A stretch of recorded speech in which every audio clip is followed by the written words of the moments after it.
You know, in this super connected world we live in, English is pretty much the key that unlocks all sorts of global opportunities.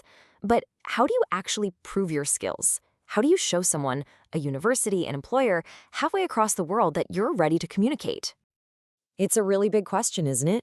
I mean, if you're aiming for a spot in a university abroad, a new job, or even if you just want to track your own progress, you need some kind of reliable benchmark. You need a standard that everyone, everywhere, actually recognizes. And that is where Cambridge English comes into the picture. For literally millions of people, these qualifications are the gold standard for proving what you can do with your language skills. So today, we're going to decode one of their most popular exams, the B2 First. So, here's what we're going to cover. First, we'll talk about why proving your skills matters so much. Then, we'll break down what B2 First actually means. After that, we'll take a peek inside the exam itself, see how it measures real communication, and finally, we'll get into what this test really tells the world about you. Sound good? Let's dive in. Okay, so first things first, why even bother with an exam like this? Well, it's all about showing that you're ready for the real world, whether that's sitting in a lecture hall, contributing in an office, or just, navigating daily life in an English-speaking place. And this right here is the absolute key.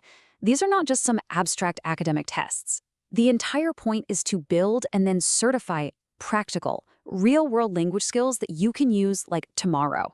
And that's a huge motivator for anyone learning. All right, let's zoom in on the exam itself, the B2 First.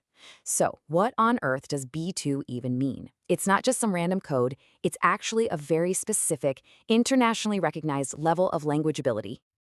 So, B2 comes from something called the Common European Framework of Reference for Languages, or CEFR for short. The easiest way to think of it is like a ruler for language skills. And B2, well, B2 is kind of the sweet spot. It's called upper intermediate, and it basically means you've moved way beyond the basics and can handle yourself confidently and, really importantly, independently.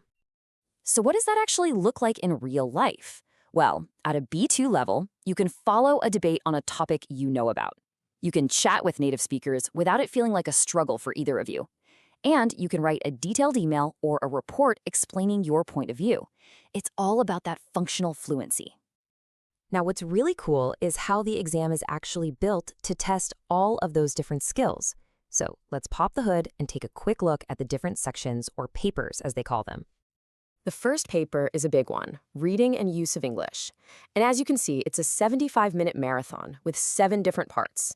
It's designed to test pretty much everything, from your command of grammar and vocab to how well you can understand different types of writing.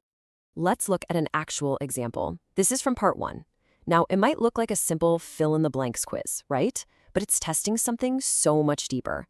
It's checking your knowledge of things like collocations, words that just naturally go together, plus idioms and phrasal verbs. It's about knowing which word just feels right in that spot, not just which one is technically possible.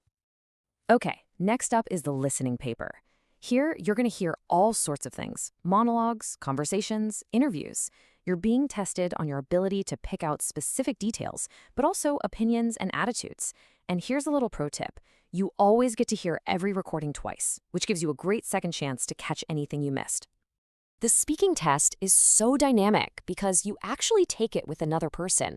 It is not a monologue. Part 3, for instance, is a collaborative task. You have to discuss some ideas with the other candidate and try to reach a decision together. And then that flows right into part 4, where the examiner jumps in and asks you both more in-depth questions about the topic you were just talking about. It really feels like a real conversation. And that brings us to something that's really at the heart of the B2 First exam. It's designed to see how you use language to communicate real ideas and opinions and feelings, not just how well you can follow grammar rules. And this quote, it just illustrates the point perfectly. It's from the official handbook, talking about the review task in the writing paper. See? The goal isn't just to write something grammatically correct. It's to express a personal opinion, to describe an experience, and to really leave an impression on the reader. It's all about being an effective communicator. Here is another perfect example of that. The exam looks at what's called appropriacy of vocabulary. And if English isn't your first language, you know this challenge.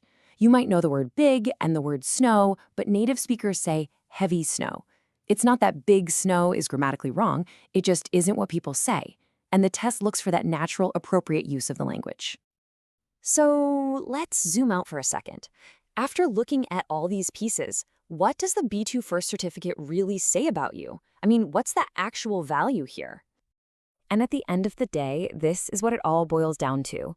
Passing this exam tells universities and employers that you have the skills to function, and function well. You can follow a college lecture, you can participate in a meeting at work, and you can handle the day-to-day stuff of living in an English-speaking country. It is, quite simply, proof of your independence. So, a test like this is an absolutely incredible tool for measuring communication in a standardized way. It certifies that you have the skills to go out and navigate the world. But it also leaves us with a really fascinating thought, doesn't it? The real journey is what comes next, continuing to develop your own unique voice in a new language. Thanks so much for joining me for this explainer.